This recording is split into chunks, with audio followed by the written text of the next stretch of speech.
এই কুবেরের দুই পুত্রদ্বয় ধনমদে মত্ততা হয়ে তার পরিণাম দেখেন। ওই বৃক্ষজনিতে আবদ্ধ হয়ে আছে। কিসে বাঁধিতে তাকে? গাছ দিয়ে। তার আত্মাটা ওই গাছের মধ্যে পড়ে রয়েছে, ওখান থেকে মুক্ত হতে পারছে না। গাছের মধ্যে তার আত্মাটা আটকে আছে, বেঁধে রেখেছে গাছ দিয়ে। আপনার হাত দিয়ে যেমন দড়ি দিয়ে বাঁধেন, আর ভগবান ওকে বেঁধেছে গাছ দিয়ে।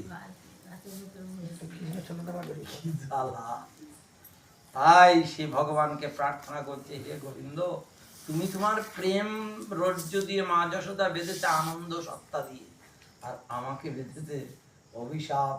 সাধুর চরণে অপরাধ করেছি, সেই অপরাধের ফলে গোবিন্দ তুমি আমাকে এই বৃক্ষ জনে দিয়ে আমাকে বেঁধে রেখেছ, আমাকে মুক্ত করবে না। তোমার চরণ ডালা চরণ ধুলি দিয়ে আমাকে মুক্ত করবে না।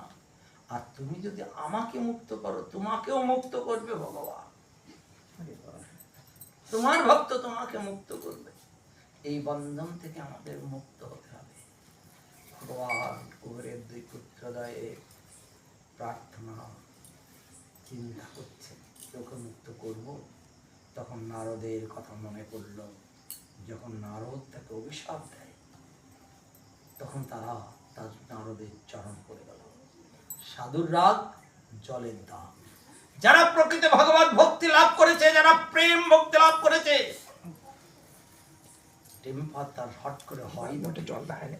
সাধুদের যেমন ক্রোধী, তেমন সে ক্রোধ অন্তরে সাইলেন্স করতে বুঝছেন। সাধুর যদি তেজ না থাকে, শিষ্যকে কখনো সঠিক রাস্তায় নিয়ে যেতে পারবে না।